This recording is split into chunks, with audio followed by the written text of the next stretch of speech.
ये जो मंच पर बैठे हैं उनको भी आग्रह करता हूं कि आज जाने से पहले ये बंजारा विरासत संग्रहालय देख करके ही जाना।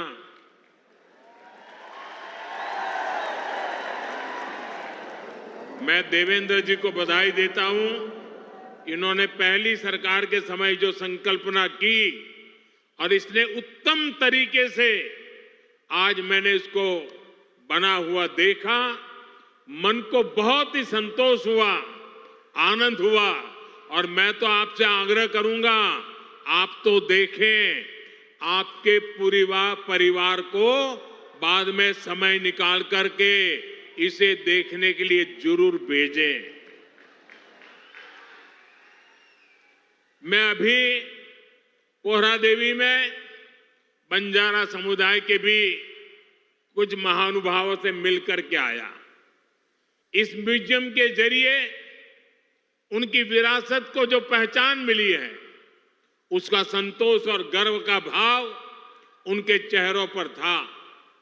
मैं आप सभी को बंजारा विरासत म्यूजियम की बधाई देता हूं। साथियों, जिसको किसी ने नहीं पूछा उसको मोदी पूजता है। हमारे बंजारा समाज ने भारत के सामाजिक जीवन में, भारत की निर्माण यात्रा में बहुत बड़ी भूमिका निभाई है। कला, संस्कृति, आध्यात्म, राष्ट्र रक्षा, व्यापार, हर क्षेत्र में इस समाज के महापुरुषों ने, महान विभूतियों ने देश के लिए क्या कुछ नहीं किया। राजा लखी शाह बंजारा, उन्होंने विदेशी शासकों के कितने अत्याचार सहे, उन्होंने समाज की सेवा में अपना जीवन समर्पित कर दिया। संत सेवालाल महाराज, स्वामी हाथीराम जी, संत ईश्वर सिंह बापू जी, संत डॉक्टर रामराव बापू महाराज, संत लक्ष्मण चैतन्य बापू जी, हमारे बंजारा समाज ने ऐसे कितने ही संत दिए जिन्होंने भारत की आध्यात्मिक चेतना को असीम ऊर्जा दी। पीढ़ी दर पीढ़ी, सैकड़ों हजारों वर्ष से समुदाय भारत की संस्कृति और परंपराओं को सहेजता और संवारता आया है। आजादी की लड़ाई के समय अंग्रेज सरकार ने इस पूरे समुदाय को ही अपराधी घोषित कर दिया था।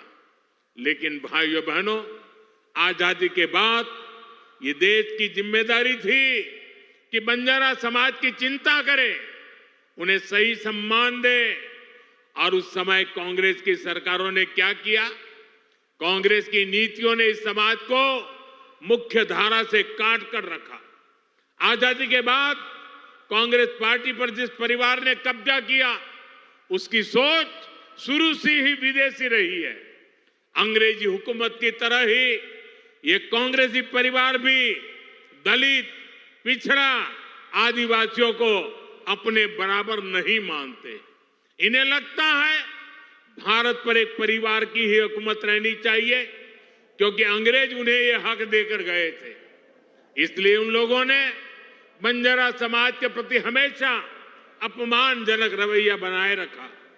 साथियों, एनडीए की केंद्र सरकार ने ही गुमंतु, अर्धगुमंतु समुदाय के लिए कल्याण बोर्ड का गठन भी किया है। इस समाज के सांस्कृतिक पहचान को सही सम्मान मिले, इस दिशा में भी बीजेपी सरकार और एनडीए सरकारें लगातार काम कर रही है। विकास की गति तेज करने के लिए यहां राज्य सरकार ने संत सेवालाल महाराज बंजारा तांडा समृद्धि अभियान भी चलाया है।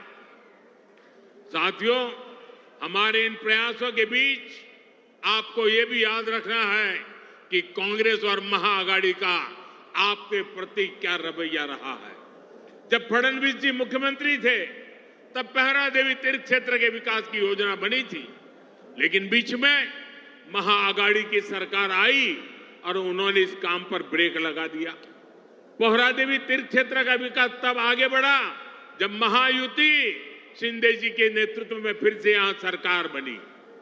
आज इस योजना पर 700 करोड़ रुपए खर्च किए जा रहे हैं।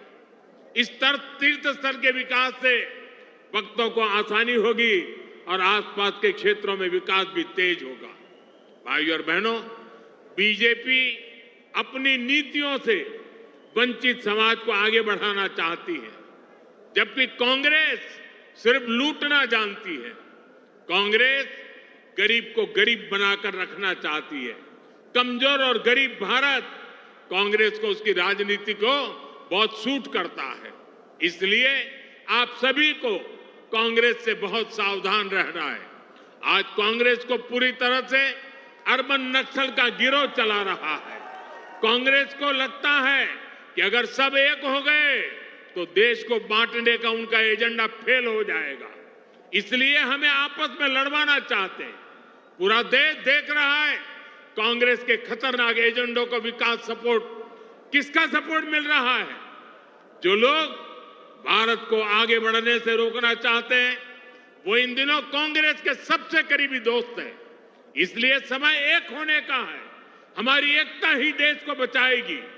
भाइयों और बहनों, मैं महाराष्ट्र के लोगों को कांग्रेस की एक और करतूत बताना चाहता हूं। आपने खबरों में देखा होगा, अभी दिल्ली में हजारों करोड़ रुपए का ड्रग्स पकड़ा गया। और देखिए दुख की बात, इस ड्रग्स रैकेट का मुख्य सरगना कौन निकला? कांग्रेस का एक नेता उसका मुख्य सरगना निकला। कांग्रेस युवाओं को नशे की लत में धकेलकर उस पैसे से चुनाव लड़ना और जीतना चाहती है। हमें इस खतरे से सावधान रहना है और दूसरों को भी सावधान करना है। हमें साथ मिलकर ये लड़ाई जीतनी होगी। साथियों, आज हमारी सरकार का हर निर्णय, हर नीति विकसित भारत को समर्पित है और विकसित भारत का बहुत बड़ा आधार हमारे किसान हैं। किसानों को सशक्त बनाने की दिशा में आज कई बड़े कदम उठाए गए हैं। आज 9,200 किसान उत्पाद संघ एफपीओ देश को समर्पित किए गए हैं। अभी कृषि के लिए कई इंफ्रास्ट्रक्चर प्रोजेक्ट का भी लोकार्पण हुआ है। इनसे कृषि उत्पादों के स्टोरेज, प्रोसेसिंग और प्रबंधन की क्षमता बढ़ेगी। ये सारे प्रयास किसानों की आय बढ़ाने में मदद करेंगे। वैसे यहां महाराष्ट्र में तो किसानों को एनडीए सरकार में डबल फायदा हो रहा है। एकनाथ जी शिंदे की सरकार ने किसानों का बिजली बिल भी जीरो कर दिया है। आमच्या शेतकऱ्यांना विजेचे बिल मिळत आहेत, त्यावर शून्य लिहिलेले आहे ना। साथियों, महाराष्ट्र के किसानों ने, विदर्भ के किसानों ने कई दशकों तक बड़े संकटों का सामना किया है। कांग्रेस और उसके साथियों की सरकारों ने किसानों को बदहाल और गरीब बनाने में कोई कोर कसर नहीं छोड़ी थी।